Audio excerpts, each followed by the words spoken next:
Springwatch 2023. You've got to be a tough chick to survive. We're down to the remaining few. Who will be the next to spread their wings? To branch out? To reach for the skies?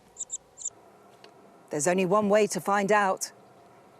Stay tuned for tonight's Springwatch.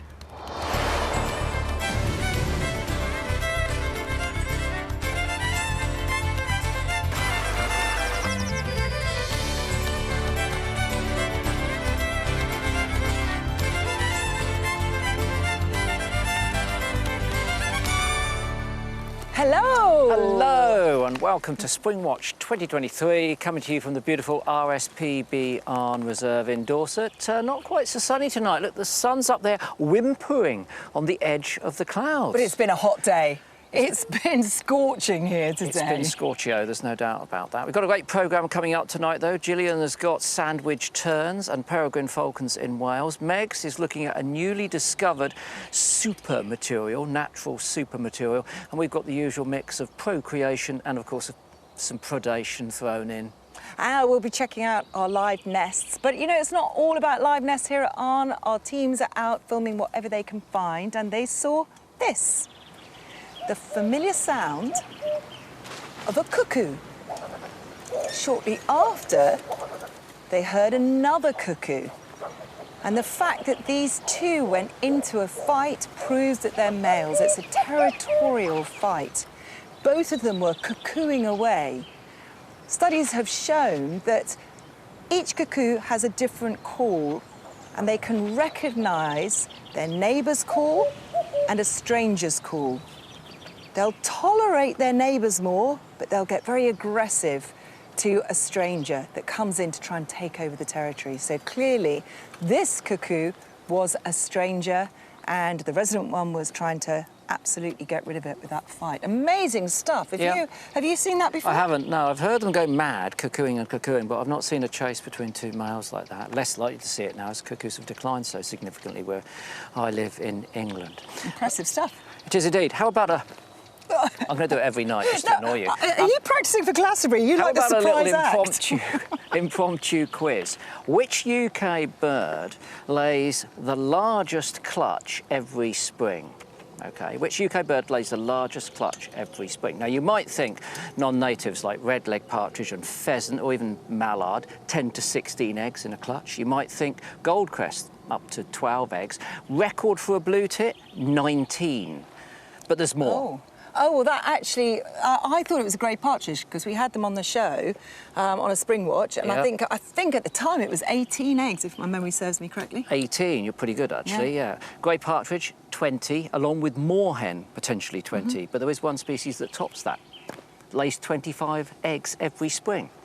It's the cuckoo. No. Up to 25 eggs every spring. In different nests? In different nests. So not technically a clutch, is it? But they lay the most eggs. Yeah, what about that? Let's go live to our cuckoo now, where one of those eggs has hatched and has successfully developed.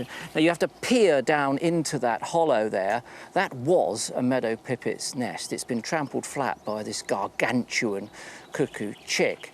And you can see the head there on the left-hand side, and those wings and tail poking out. It's been very active, actually, throughout the course of the day. Hasn't quite fledged in the sense that it's left the nest, but it's been sneaking out, finding a bit of sunshine, finding a bit of shade, as it's become impatient, waiting for those pipits to come back. Oh, look at it. It's a weird-looking bird, isn't it, though? Honestly. It's desperate to go, Chris, isn't it? It is. Well, it wants to get the safety of a gorse bush beneath it, doesn't it? So it can get up off of the ground, because it is still on the ground, and if the fox cub was there, it would have that cuckoo. But look at the length of its tail. Look at the wing, how rapidly it's grown. You don't think it swallowed the meadow pipit, do you? Whole? No, we can tell you it didn't. Both meadow pipits are still feeding it. But yeah, keep your eye on that cuckoo because it is about to go. And remember, you can watch our cameras from 10 o'clock in the morning until 10 o'clock at night. So the cuckoo hasn't fledged yet. Have we had any fledgings over the last 24 hours? Well, let's catch up with our meadow pipit nest that has meadow pipit chicks in it. 4 chicks, and this is how we left them yesterday. all of them were active and ready to go, flapping those wings and clearly eager to get out of the nest.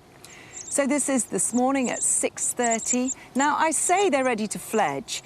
These ground nesting meadow pipits don't actually fly out of the nest, they sort of wander out of the nest. And that's exactly what that first chick is doing. It's wandered out of the nest and it's gone. 6:44, one of the siblings decides to follow. So that's the second chick that has sort of fledged, well, walked out. So that leaves two of them in the nest. The adult comes back, gives them a quick feed to encourage them out. They were making a lot of noise while being fed, but then we heard the adult alarming. You can see, look at the reaction of those chicks. Immediately, they're still, they're silent. Good reason, because look what's coming in. An adult fox. Clearly knows where that nest is and is tentatively making its way towards those vulnerable chicks. As you can see, they're still silent and still. Then look what happens. Rather surprisingly, the fox goes away. So was that a lucky escape for those two chicks? I'm afraid not, because then we saw this. A cub sniff out the nest, following its mother. In goes the nose, it's found the nest. It takes one of the chicks out, and in doing so, it injures the other chick. Those little chicks don't stand a chance. Makes a light meal out of one of the chicks. And then it goes back for the second one. As I say, the second one was injured, had no chance of getting away, and it scoffs them both down. Puts its nose in, makes sure there's nothing left. And then, quite surprisingly after that, we see the adult come back with the cub. Likely to be mother and cub, just having a good old look around, and off they go. So very sad for those two meadow pipits, who I bet they wish they'd followed their siblings out, but that's a 50% success rate on that nest, and so we have to look at the positives. And what do you reckon was going on there? Do you think the female came in, the mother came in, and then taught the cub where that nest was, and it's all part of a teaching thing? I'm not so sure. I mean, the adult looked like it was spooked, actually. It saw something and then ran off. Then they came back with the cub. At this point, the cubs, when they're moving away from the den, stick with the adult, and they'll, go increasingly greater distance as that female is out foraging. And they end up at the point when they are with the vixen when she's hunting. And then they're seeing what's going on. Sometimes she'll drop prey, which has been incapacitated to them. But all the while, their curiosity, as we saw there, means that their noses are furtively down on the ground, anything they can find to eat. And it's not just birds, they'll be eating worms and beetles, anything else they can find, they will eat it. And they're learning on the job. That cub is probably, well, if it's born in early April, so what is it now? That's about 10, 12 weeks old. It's going to be some time before it's fully independent. It's the second fox predation we've seen, isn't it? The first one was the blackbirds. Blackbirds. Yeah. Yeah, foxes play an important role as a small mesopredator in the ecology here. But what about the predators in the bird world? Well, we don't have a mesopredator. We do have is a top of the food chain psychopathic terminating predator. Let's go live to our goshawk's nest. Oh, what a bird. Now, there's one of the three youngsters, and if we pan back here, we can see the other two, one on the left and one on the right. Three young in this nest. They've all found a bit of space for themselves here, fed up with the jostling on that rather sticky, smelly nest, I imagine. And they've been really, really active, as we would expect at this stage. We think they're probably about 45 days old. Of course, the small one, the one we think is the male, is a little younger than that. Here's the female, first-year bird, so not in adult plumage. Here's the male, though, in proper adult plumage, looking like a dapper goshawk. Neither of them stay very long at this point. And a beautiful portrait of one of these young birds, those teardrop markings characteristic on the breast, just a few tufts of white down left on its head, practicing its ferocious stare. This is that smaller, younger bird. And again, that one's got a little way to go to catch up. but they've been out and about. All of them are exercising their wings, exercising their legs, they're jumping, they're branching, as we call it, from branch to branch. Not flying, but jumping and grabbing those branches. They're curious, they're exploring all day long, and some of them have got some distance away from the nest. Of course, when the adults bring food, they all get back to that platform. This one nearly falls out. It wouldn't have been particularly good.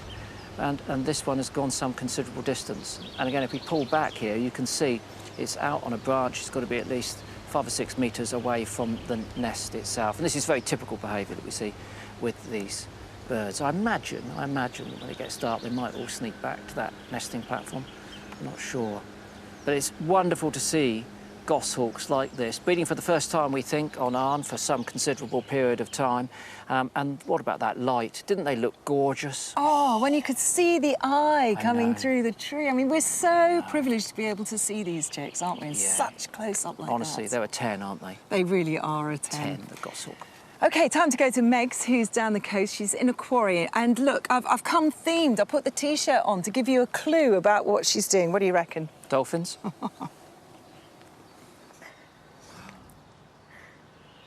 Oh, Michaela, I'm quite envious of your T-shirt collection. It seems like you've got a T-shirt for every single animal, and I really do love it. But yes, you are right. I am in a quarry. I'm in Winspit Quarry, which is run by the National Trust on the south coast of the Isle of Purbeck. And it is a fantastic location for the topography and, of course, for the caves, which you can see just behind me here. Now, the quarry has a really interesting history. It stopped in the 1940s, where it then became a naval and air base during World War II. But today, nature has seriously reclaimed it, including the bats, which are back in force. My goodness, it is a really special place, especially during autumn and winter, where they come here to hibernate. Now, this was some footage that we found in 2016 using an infrared camera. You can see the bats swirling and twirling there, actively hunting lots of moth. Now, a survey was done here and they found that 15 of our 18 UK species were found in this area, and 30% of them were Natterer's bats. Now, Natterer's bats are a really fantastic species, which we're going to get to see in a little bit more detail. To understand a little bit about how the bats use the whole Purbeck area, I met up with Mark Warren from Forestry England to learn a little bit about how they're using this changing landscape.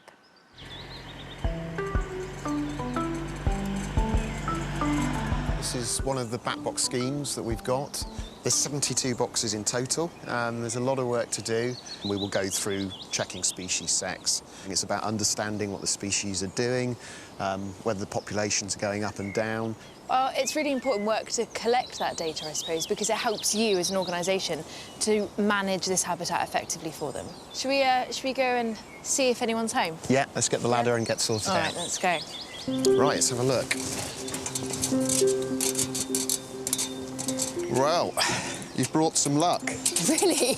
The first box, and we've got bats. Literally the first box. That never happens. They're still quite active because there's quite a number of them, so they're quite warm. And they're Natterer's bats. It's great, you can hear them listening.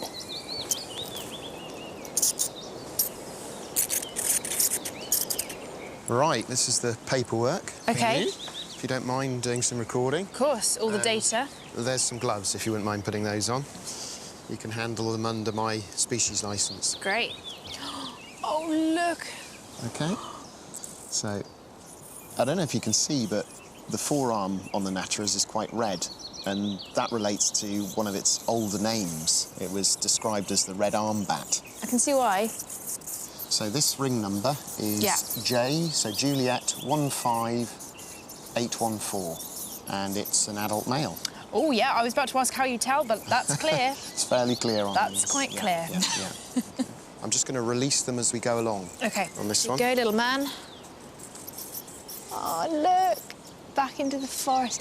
But this is actually an older bat. Oh. This one is nearly 10 years old. Wow. And this is an adult female. Female. And she's pregnant. It's quite a pronounced... Yeah, at this stage, bump. they're going to give birth in the next couple of weeks. Hotel 7621. So do you want to release this one? I'd love to. Yeah, just hold her relatively firmly, but don't squeeze in. Go on, off you go. gone.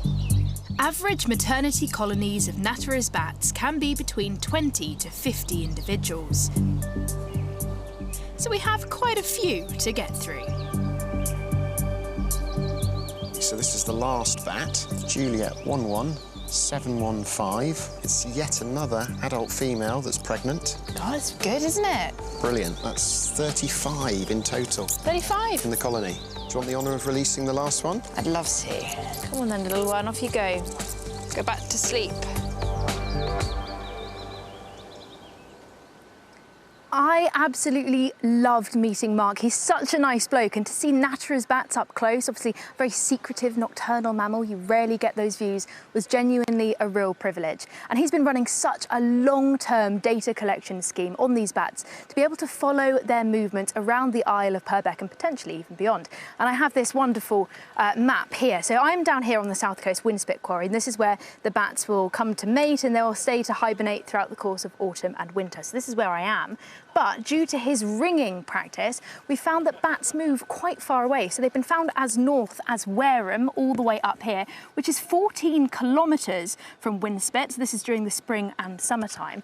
And then a bit of data that I find really quite fascinating is they've travelled all the way again up from Winspit, and they've gone all the way 12 kilometres over to Brownsea Island, and they've travelled 800 metres across open water. And it's fascinating because the way that bats echolocate wouldn't necessarily mean that they could detect land at the other end of those 800 metres. So how they do it, no one knows, but they have been found all the way up as far as Brownsea Island. Really, really fascinating behaviour. Now, of course, these cliffs are absolutely perfect for bats when they come to hibernate. I've had to stay a little bit further away just for safety reasons, but it's really great to get an insight into all that behaviour and, of course, the wonderful Mark's work. Now, it's not all about us here down in Dorset. It's also very much about North Wales as well, where Gillian has been very busy. Yes, we have, and we're about as north in North Wales as it's possible to go. We're on the Isle of Anglesey, Wales's largest island. Now, last night we were in the interior of the island, a woodland called Nantipandi. Tonight we've travelled to the north coast. We've headed to Cemlyn Bay. It's a North Wales Wildlife Trust nature reserve, and what a beautiful reserve it is on a beautiful evening. A little bit of a strange juxtaposition. There is a decommissioned nuclear power plant in the background, but there's also a very long shingle beach. It's the second longest in the UK, and it hems in this shallow water, brackish water lagoon. And in the middle there, you can see an island there. It's noisy, and that is a sandwich tern colony, the only one in Wales. The wardens here estimate there are about 800 to 1,000 breeding pairs at the moment on the island. They're along with common terns, Arctic terns, there are black-headed gulls there, even a pair of Mediterranean gulls. Now, apart from offering a really safe haven, they're safe from ground nesting predators there on that island, it's also a really great location, the perfect location for those birds, because of course, right here is the open water. That is where they get their food. Now, we're going to be seeing more of the sandwich terns and other seabirds later in the program, but for now, we're going to be looking at a group of animals that underpin our seabird colonies, particularly in the spring and the summer, and these are the sand eels. Now, we're really used to seeing sand eels in the beaks of hungry birds, hungry seabirds, but they're really important for the marine ecosystem, and they're very deserving of a little bit of attention themselves. Now, sand eels, the name, refers to a group of species, a number of species that are collectively called sand eels, and in the spring and the summer they will start to do this shoaling behavior to avoid predators, but it also allows the sand eels themselves to feed on marine plankton in the water column. They'll be feeding mostly on copepods, tiny little crustaceans that are in the water column. So absolutely brilliant little things. They all have that same body plan, sleek, silvery bodies to go through the water at speed, avoiding predators, and also allows them to bury into the sand at night, which they do every night. So in the UK, there are 5 species of sand eels. The most common are the greater and the lesser sand eels. And over here, out in the water, when they're out there in the open sea, they're rarely found at depths below 20 meters. So that means they're relatively shallow swimmers, easy access for diving seabirds and surface feeding seabirds as well. So they're oily fish, they're highly nutritious, and they'll form a really major part of seabirds' diets, especially at this time of the year when they're breeding, when they have chicks on the nest. Now, the breeding success of seabirds is highly dependent on sand eel numbers. However, there are threats to sand eel populations. It's a really complex mix of overfishing, of coastal development, offshore development, but of course also climate change. And it's particularly about a behavior that sand eels demonstrate, which is high site fidelity. It means they don't range further than around 10 kilometers from what is their home ground. Now, in the winter, the sand eels will dig into the sand and they'll stay there for the whole winter. They won't come out to feed, which means they're very sensitive to changes in their local environment. Now, of course, when the returning seabirds come here from their spring migration, they don't know that the sand eels might have had a tough winter and they'll arrive here without enough food to feed their chicks. So both groups of animals, the sand eels and the seabirds, their fortunes inextricably linked by climate change, changing climate. So the state of our planet, state of nature, is something that concerns so many of us. But from illustrator Marianne Hill, she has found a way to use her art to inspire others, but also to protect her local wildlife.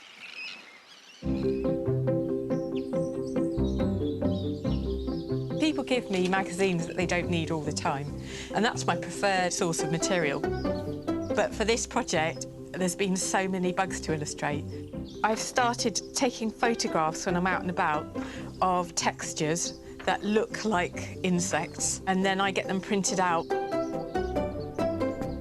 So the red for this ladybird is from a boiled sweet from a shop in Scotland, which makes the most beautiful boiled sweets.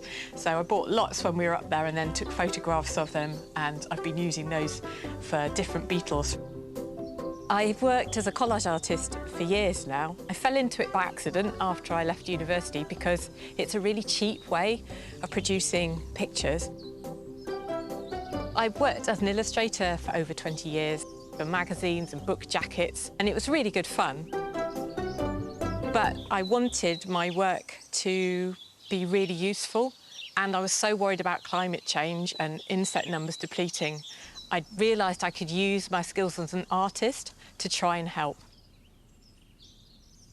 Marianne started a project called Buzz and Scuttle, where she catalogues and collages the insects that she finds in her hometown of Bath.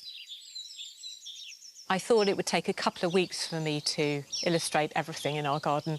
Maybe I thought there'd be 25 different insects. And then as I started crawling around and lifting up rocks and searching under leaves, the list has just grown and grown and grown. I've collaged over 200 species. This is a green tortoise beetle. They do nibble holes in the mint, I'm not going to lie, but they don't kill the mint plant, so I'm just planting extra mint to feed them. Marianne teamed up with local organisations to create identification guides from her collages that have been placed around Bath and the UK. I thought, if I make them into public information posters and I put them out into the community, then people will understand what's here and then they can start trying to help protect them. So I think if people don't realise what's living around them, then how can they help? When I started, I really knew virtually nothing. Because these illustrations are being used to identify species, I can't use artistic licence in a way that I would have done for work before. To ensure the accuracy of these minuscule models, Marianne works with local ecologist Mike Williams. So this is a lesser stag beetle. It's been hibernating in dead wood over the winter, and they start to come out in late spring. He's a fantastic entomologist and he has the most encyclopedic knowledge of local species. If I'm going to collage this, Mike, are there any features that I need to make sure that I capture? Yeah, you've got the elbowed antennae and the club on the end of it. Oh, yeah. And there's like a golden band around its head. Yep. There's a small bit of gold on the front of the face, actually. OK. I've never enjoyed a project like this before, where I've been connected to so many inspiring people and worked with so many people in the community. In addition to creating the identification signs, Marion runs collage workshops to help raise awareness of insects in future generations. I think children are so good at noticing things, and they're also really honest, and they're also really enthusiastic. So I love working with groups of children, and their collages are just as good as mine. He's got personality, your rug. Thanks. I'm really amazed at how many groups want to get on board with the project and the positive feedback that I'm getting from the posters. I just hope the project grows and grows. I'd love to see every school making insect collages and looking at what's in their playgrounds. I'd love whole neighbourhoods of people thinking about gardening for insects. If we can explain how amazing insects are and how important they are, then I'm pretty sure most people would want to help save them. We can't survive without insects. They're really small and they're easy to overlook, but they do all kinds of really important jobs for us. We know they pollinate our crops and our flowers, and without them, the whole of the food chain starts falling apart. So even though they're easy to ignore, we can't live without them. I think that's what the whole point of the project is, to try and make people re-look at the creatures that surround them and not just view them as a pest and a problem, but really understand how amazing they are. It's great, wasn't it? I love that. I love the fact that she illustrated a ladybird with a photograph of a red-boiled sweet. It's genius. All of the creatures made out of different photographs she'd taken of different textures. Photographing that old tyre, I wonder what that might become. Beetles elytra or something. But yeah, we share her ambition that all of that, you know, should be done in schools and communities. And I love the little posters. They were sensational too. And great that she managed to discover so many insects on her local patch that she wasn't expecting. But imagine seeing this on your local patch, because this is what Dan Lettis saw off the coast of Cork in Ireland, where he lives. It's a humpback whale, baleen whale, sieving food through those baleen plates. Now that's impressive enough, but then imagine when you see it doing this, because this humpback is doing what's called bubble netting.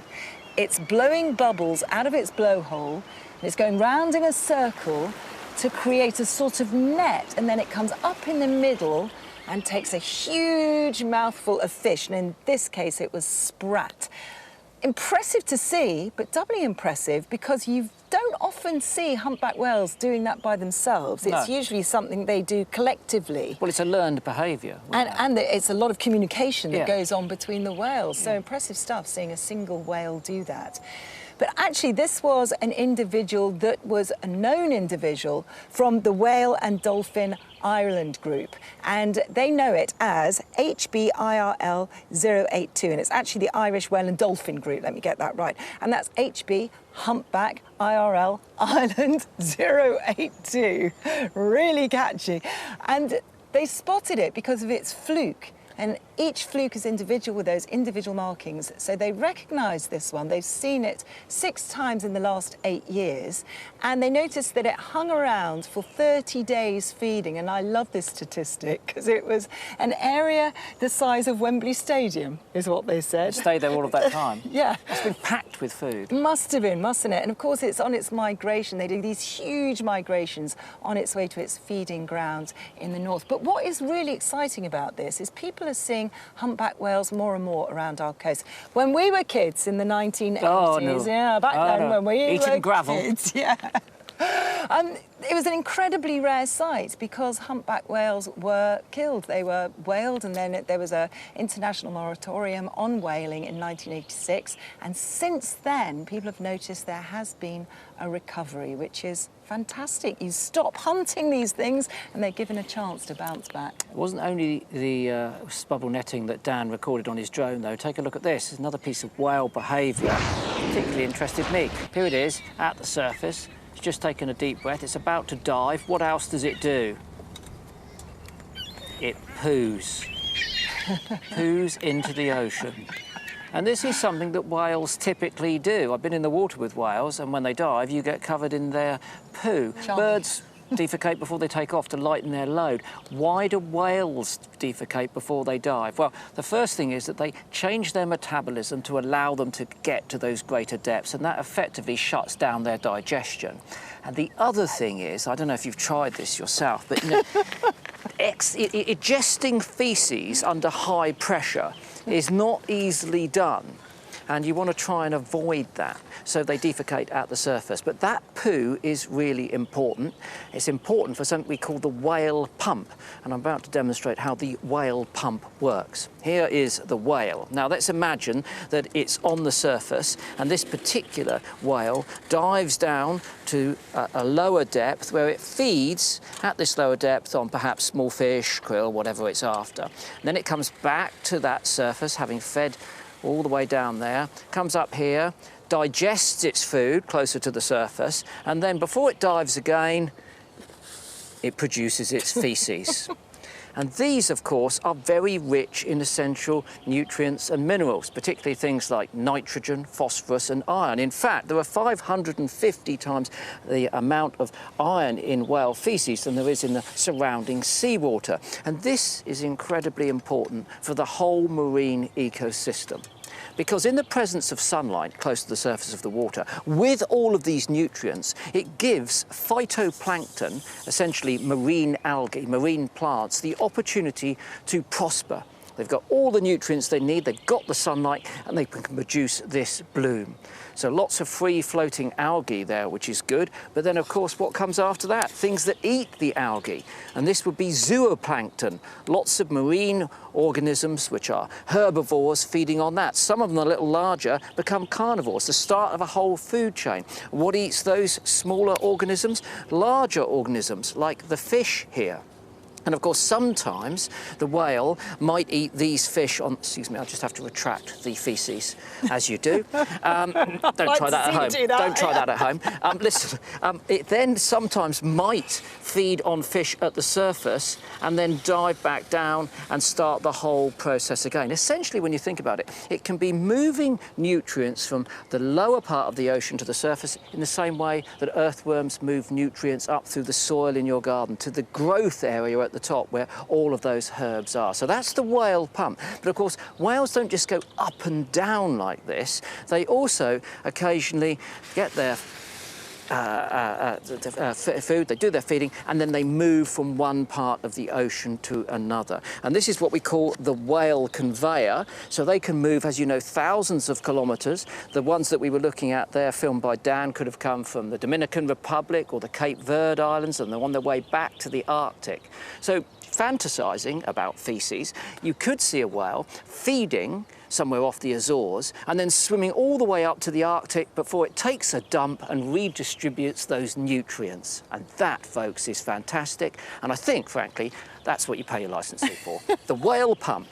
Faeces under pressure, the whole ecosystem being supported by whale poo. Isn't it great? I'll tell you what, you never thought on a Tuesday night you'd hear so much information all concerned around whale poo. I mean, that's brilliant. And like I said before, please don't retract the faeces into your own body like that. Definitely not something advisable. Let's put him back. No, you there, can't. Because we've lost the magnet. But the magnets are on the floor. Okay. The highly expensive magnets are on the floor. I'll just casually hold it in position like that. From whale poo to something that might be a little bit more appealing, plants. Poo to plants. Let's join our resident botanist, Leif, who's looking at foxgloves.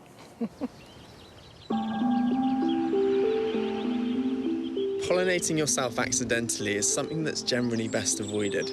So most plants have made efforts to ensure that doesn't happen. Foxgloves, those towers of pink thimble flowers, have come up with a really neat system that takes advantage of the foraging behaviour of bumblebees. So the flowers open from bottom to top, and visiting bees will begin feeding in the lower flowers and then work their way up. As they're pollinated, foxglove flowers change sex. So when they first open their male, they have male stamens which are covered in pollen, which gets caught up on the bee's face. Over time, though, those stamens wither away and they're replaced by a stigma, making the flower female.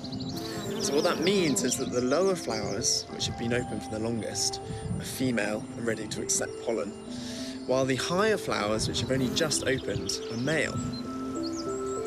So as a bee begins to feed, any pollen that it's collected from another foxglove gets deposited onto the female flowers. The bee will then methodically work its way up the plant until it visits the male flowers, where it replenishes its cargo of pollen and then immediately zooms off with it to the next plant. This is just the foxglove's genius way of avoiding pollinating itself and making sure that it doesn't produce inbred offspring.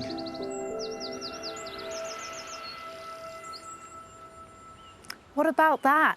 The beauty of foxgloves, absolutely gorgeous plant. But do you know where it got its name from? I guess the name kind of ruins it. Foxgloves, back in Anglo-Saxon time, people used to think that foxes would wear the petals on their feet to basically stop making any sound when they're out hunting, which, in my opinion, is a pretty adorable image when you think about it. Very, very cute indeed. Now, earlier on, I was talking all about where bats navigate throughout the course of the Isle of Purbeck, but how do they do it? Well, we have to talk about senses, of course. Now, when it comes to people, our priority sense is our sense of sight, which uses light. But for bats, it's all about sound. And you'll, of course, be aware that they do this through echolocation. We can hear one now. Have a listen to this. This is through a bat detector. It's a Natterer's bat. A really cool species, one that we saw earlier on in that film where I got to go and meet them. Fantastic species. But how do bats do it? Well, every species does something a little bit different. They echolocate either through their nose or the mouth, depending on the species. So we've got this is a lesser horseshoe bat, and they echolocate through their nose, as you might be able to tell. And the anatomy of their nose essentially amplifies that echolocating ultrasonic frequency. This is a greater horseshoe bat, again echolocating through its nose. And this is a common pipistrelle. This species echolocates through its mouth. All these different techniques, all these different tactics that bats use to navigate their environment. Essentially what they do is they let out these ultrasonic sound waves. They go out into the environment, and if there's an object in front of them, it bounces off the object and returns straight to them. Now, this is all about timing, and this is where it gets really, really interesting. So for us, we judge distance by meters. For bats, like this one here hunting that moth, it's all about time.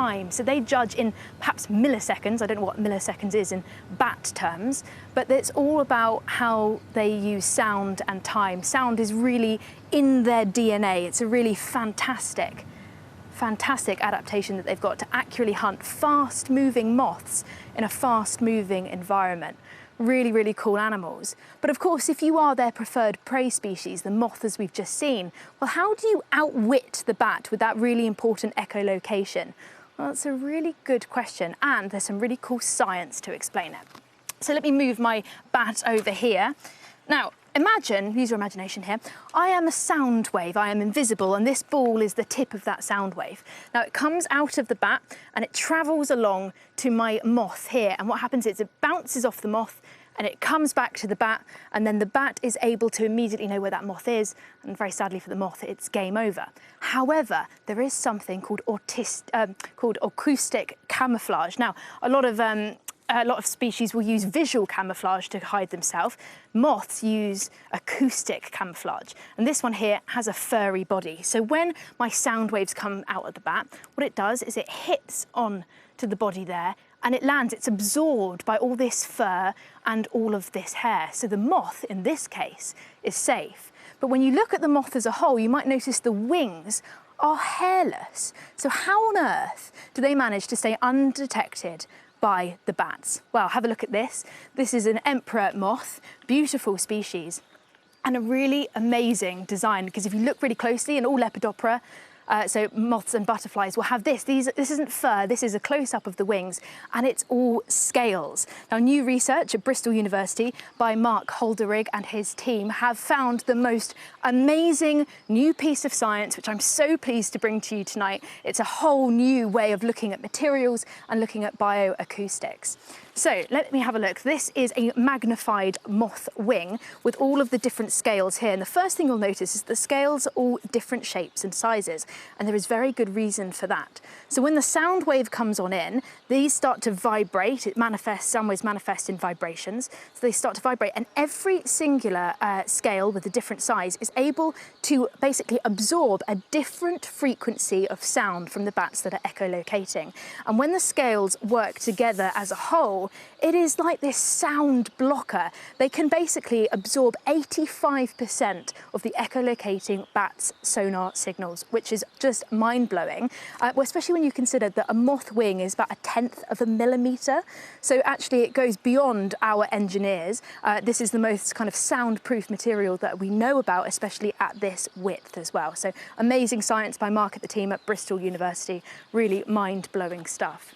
Now, of course, when you're out and about and you're looking for bats, it's quite quiet unless you've got a bat detector or if you're lucky enough to have very good hearing. But there are some species which aren't quite as quiet. Gillian, of course, mentioned the sandwich terns earlier, and I think we should immerse ourselves in the drama of them.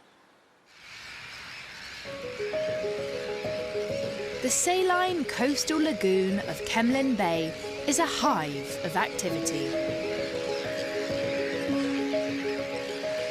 Black-headed gulls gather seaweed to make their nests. But they're not the only birds in town. Sandwich terns have also come to breed.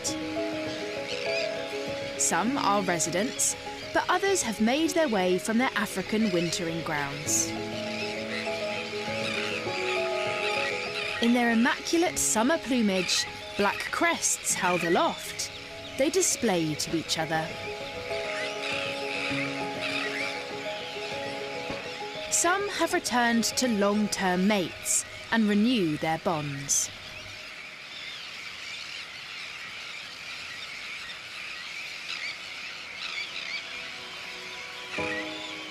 But for those who have yet to find love, they need to attract a partner.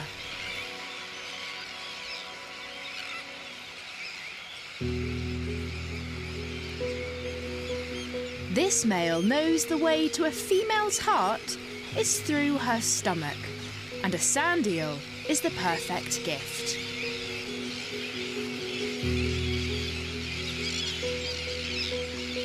With a gentle gesture of his head, he offers his prize. But it seems that this female is already taken, and her partner quickly steps in to see off his rival.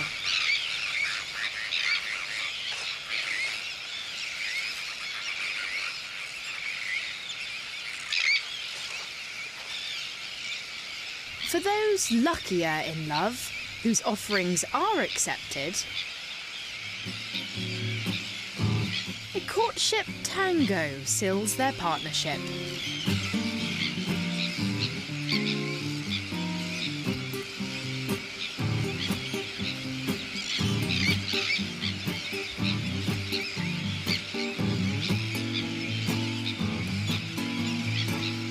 Now successfully coupled up, the tern's attention switches to nest building, and space is at a premium.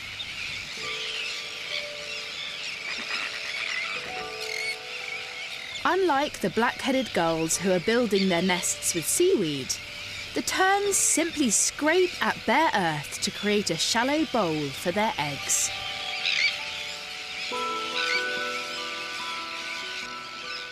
Choosing where to raise your family is all about a safe location, and the real selling point here is the neighbours.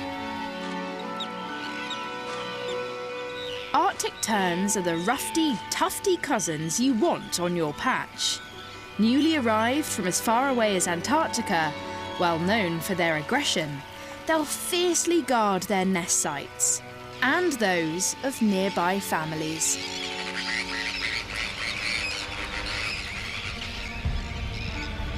Predators patrol the skies. A peregrine causes the whole colony to take off en masse.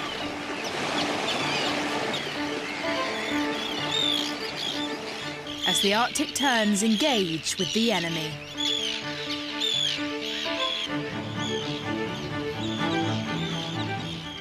peregrine falcons can be more than 10 times the weight of an Arctic tern.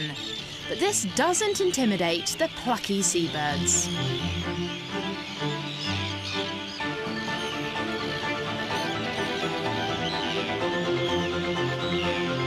The solo peregrine is no match for the fierce determination of a flock of Arctic terns working together, and it retreats.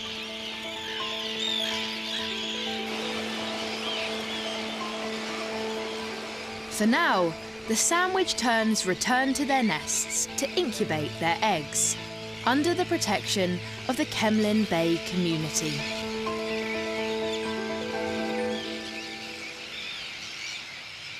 Those amazing scenes of the peregrine, the terns, was all filmed here at this colony. This is the only sandwich tern colony in Wales. Now, the island was actually created by the landowner back in the 1930s, and the terns have been coming here, being monitored here since the 1980s. Now, what is interesting is the birds will start to arrive here mid-April to late April. They'll arrive here from their wintering grounds in West Africa. And once they get here, the important task is to begin pair bonding. Now, this is reinforcing their pair bondings. There's lovely courtship behavior, really sleek birds. They're elegant, but sleek too. And they're long-lived. They'll live for up to 12 years. They'll mate with the same partner for up to 4 years. And once mated, they'll lay their eggs, 1 to 2 eggs, and they'll sit on eggs for anything from 25 to 28 days. So that was filmed right at the start of the breeding season, back in April. That was then, this is now.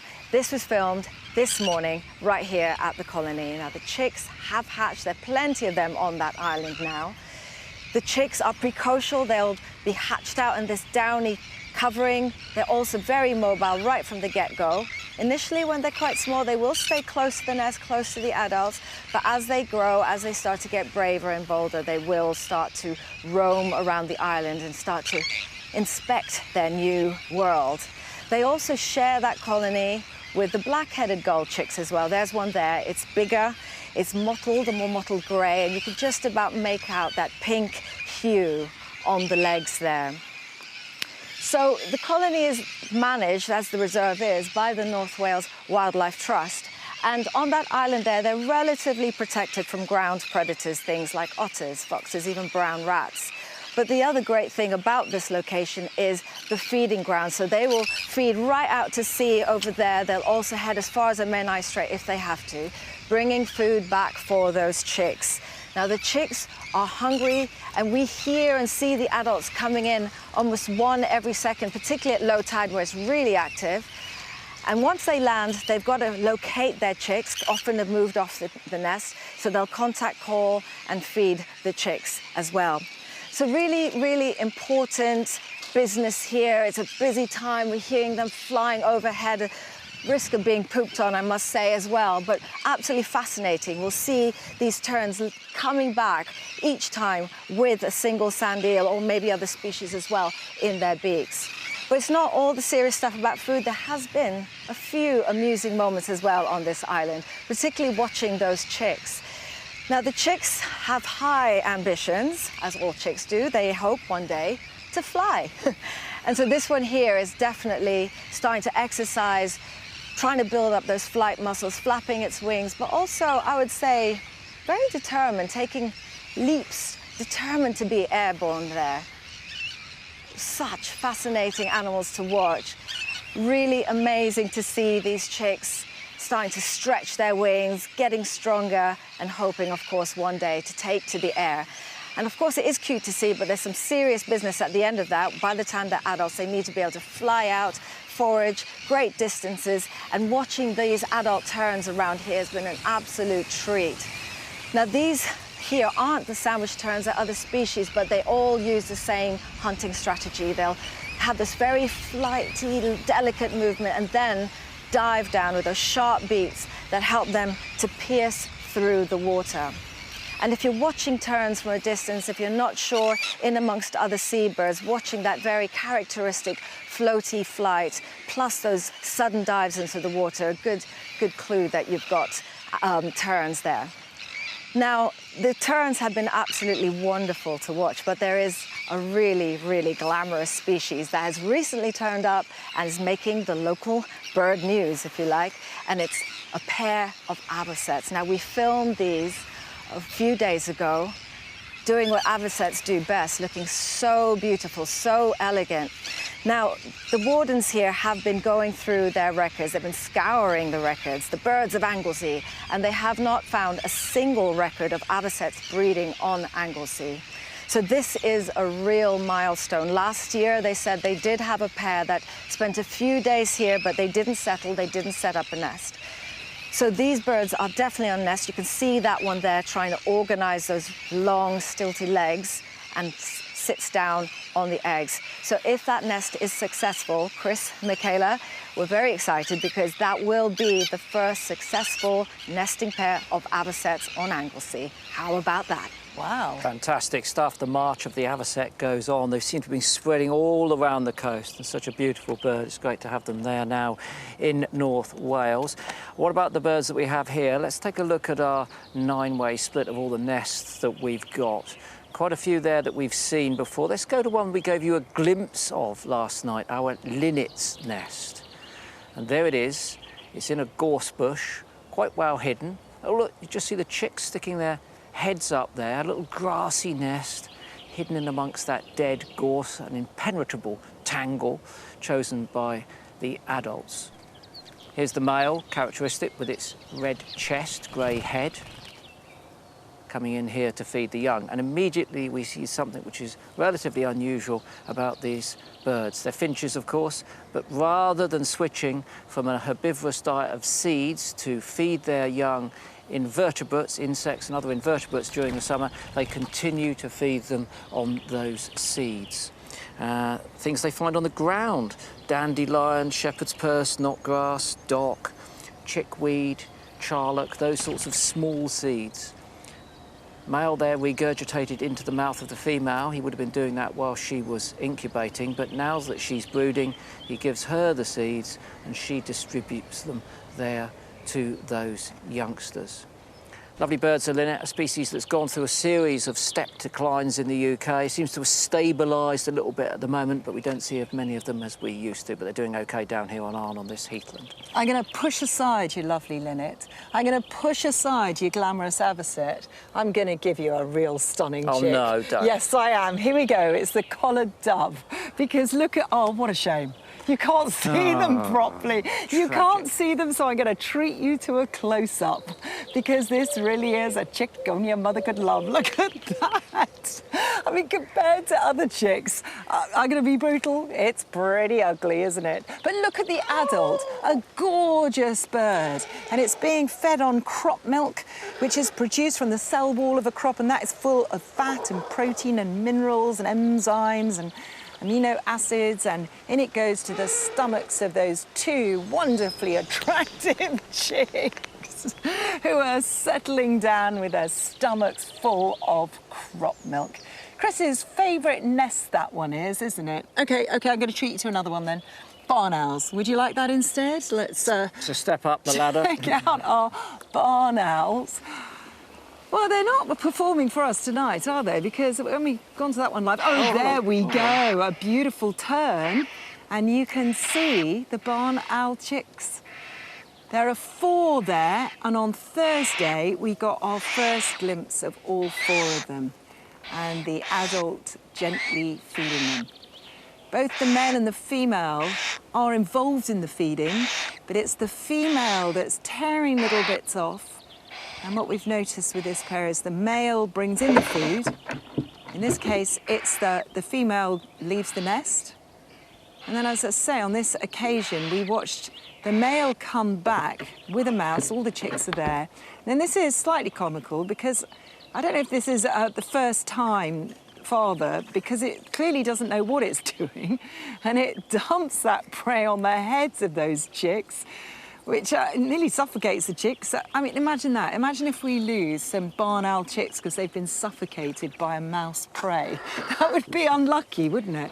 But then again, anything could happen on this particular series. The male goes And fortunately for those chicks, the female comes back. But look at this and listen. It mantles over its chicks and then makes this extraordinary sound, which we think is to elicit them to start begging and eating. Never really seen that before. I mean, we've had barn owls a lot on the show. Never seen or heard that noise before. They did eventually take little bits and had some food, but great, eh?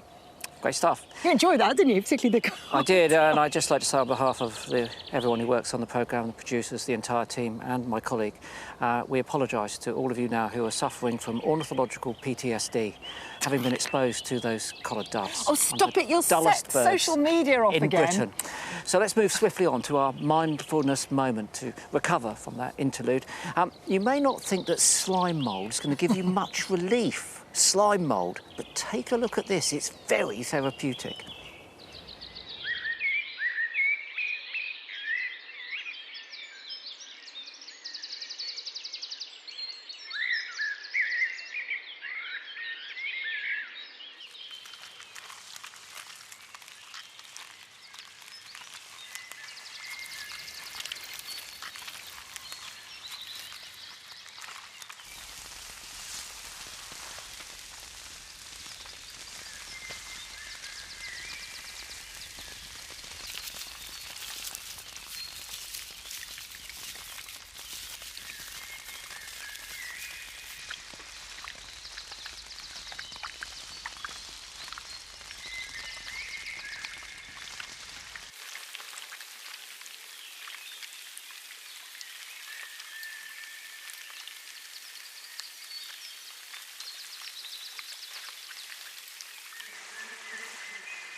A typical scene from a forest floor that was more beautiful than you were expecting, hey? Certainly was. We're running out of time, but we'd like to show you this photograph taken by Edward Thorne. A bouquet of egrets. 2 little egrets rising up into the air, locked in conflict. Beautifully lit. The only thing I would say, Ed, is maybe try it in black and white. I might go for a black and white version of that. I don't know, I think that's a pretty impressive photograph the way it is myself. OK, well, you know me, I'm always hypercritical. Yes, lovely. It is a lovely photograph. way. Top work.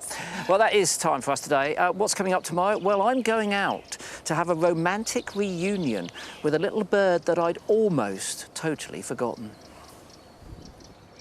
And I will be back on RSPB Arn to learn a little bit more about the parasitic wasps that are home there. And I'll be heading to the very northwest tip of Anglesey to meet a local avian celebrity.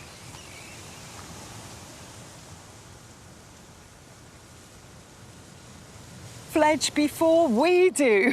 Well, you'll have to watch to find out. And, of course, keep watching our live cameras from 10 in the morning to 10 at night. You might see that cuckoo fledge before the programme starts tomorrow. Hannah Stipful will be chatting to Megan tomorrow on Watch Out, and that's on BBC iPlayer and on TikTok. So that's all happening tomorrow. Fingers crossed for all our remaining chicks. We'll be back at 8 o'clock. From me and Chris and the team, bye-bye.